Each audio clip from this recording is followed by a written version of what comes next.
प्यारे बच्चों, आप लोगों का इस एपिसोड में पुनः स्वागत है। मैं संदीप कुमार सिंह, प्रवक्ता समाजशास्त्र, नेहरू इंटरमीडिएट कॉलेज, मनसा छापर, कुशीनगर।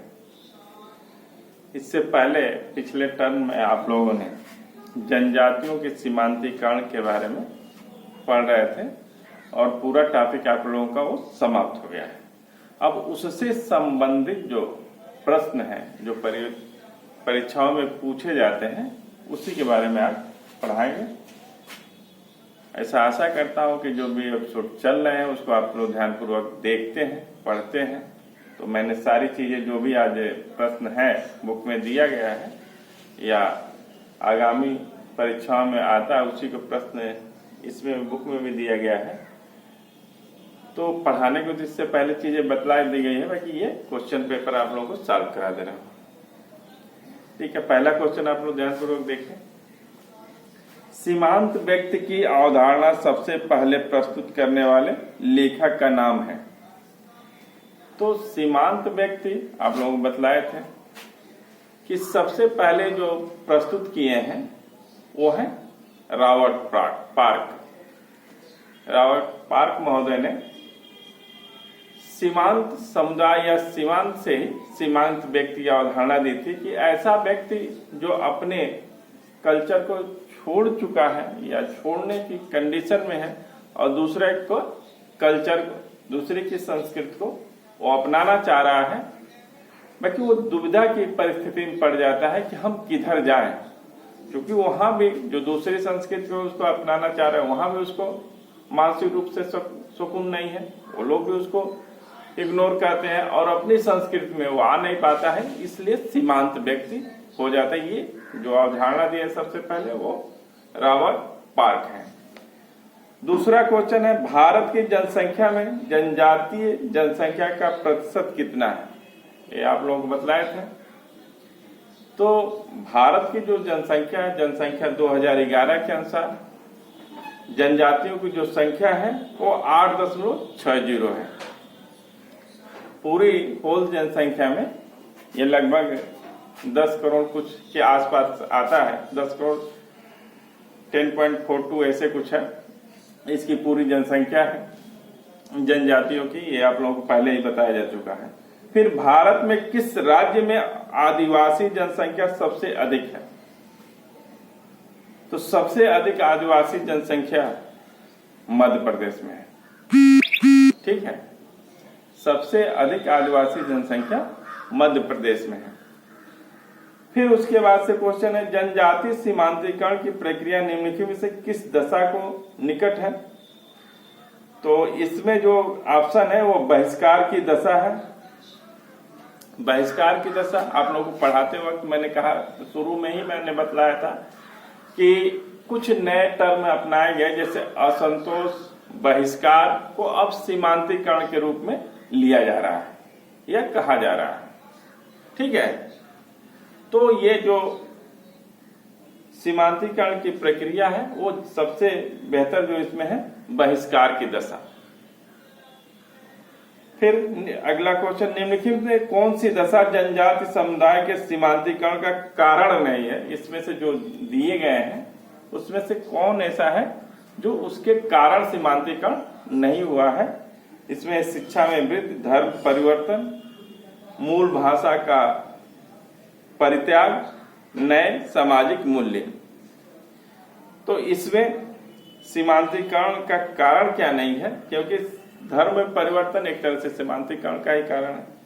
जब आप धर्म परिवर्तन कर तभी सीमांत व्यक्ति के रूप में अग्रसर हो रहे हैं। मूल भाषा भी आप अपनी भाषा अपना कल्चर छोड़ रहे हैं तो सीमांतीकरण की तरफ जा रहे हैं।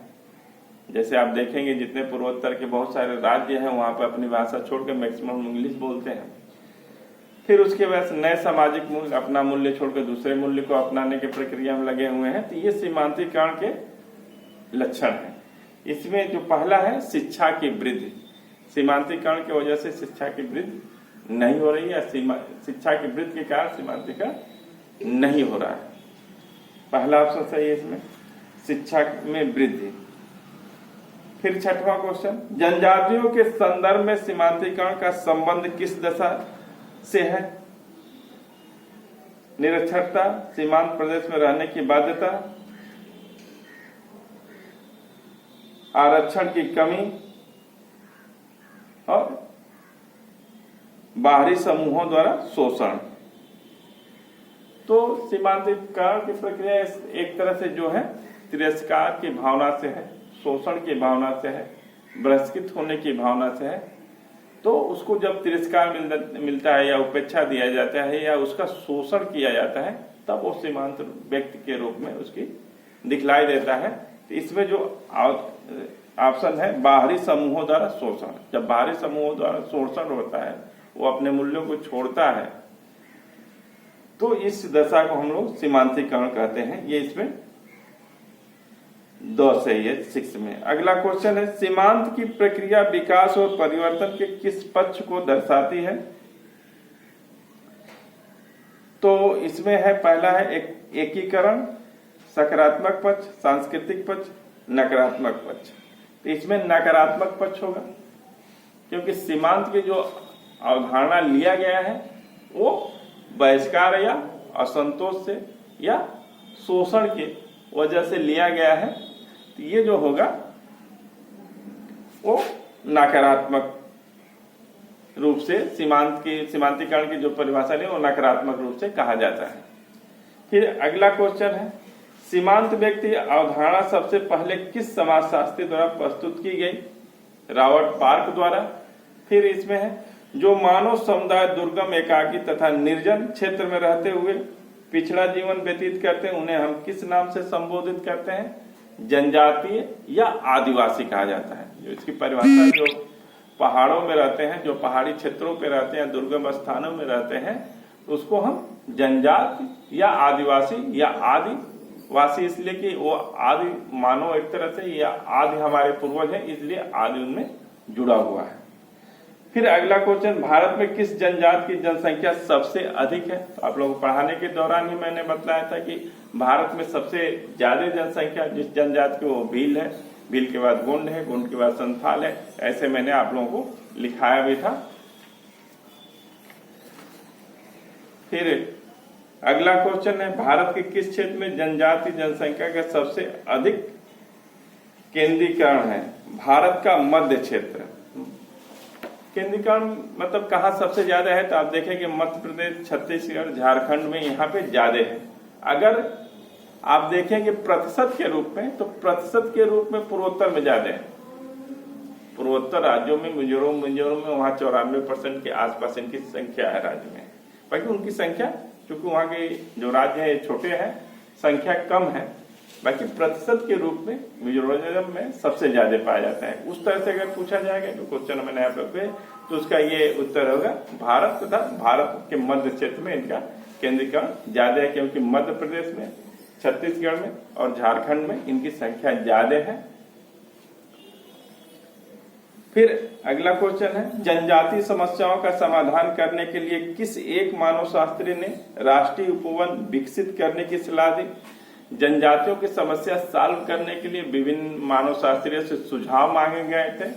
तो उसमें बेरियर एल्विन ने अलगाव की नीति करके और जनजातियों को राष्ट्रीय पार्क या नेशनल पार्क के रूप में डेवलप या राष्ट्रीय उपवन के रूप में डेवलप करने की बात आई कि उनकी संस्कृति को संरक्षण किया जाए और उनको सभ्य समाज या आधुनिक समाज से दूर रखा जाए, कि जिसके कारण कि वो अपना संस्कृति और कल्चर बनाए रखें और अपना स्वाभाविक विकास करें।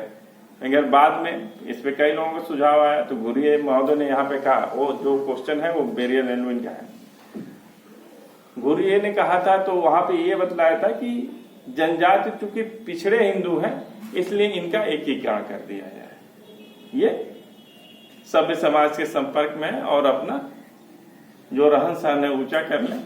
देखिए, कोई भी चीज सापेक्षिक, किसका रहन सहन ऊंचा है किसका नीचा है, ये हम नहीं कह रहे हैं। जो भी इंथ्रोसेंट्रिसिज्म के हम अपने समाज से दूसरे की तुलना करते हैं, उस समाज में रहकर उसकी व्याख्या नहीं करते। हम सोचते हैं कि उसमें जो बहुत से कल्चर है या जो बहुत से उसके प्रथा है, मूल्य है, विश्वास है, चाहे सारी चीजें हैं, तो वो लोकरीति है, तो बहुत बैकवर्डनेस या परंपरागत है, ये चूंकि हम इसलिए तुलना करते हैं कि हम अपने कल्चर के अनुसार उसकी परिभाषा करते हैं। तो ये जो चीज भी हम जिसके बारे में कहना चाहते हैं उस परिस्थिति में आके उसको देख कर उसको अवलोकन करने के बाद ही उसके बारे में कहा जाना चाहिए, न कि हम अपने सभ्य समाज से देख के दूसरे की तुलनात्मक रूप से व्याख्या करें। तो राष्ट्रीय उपवन की जो सुझाव दिया था वो बैरियर एल्विन है।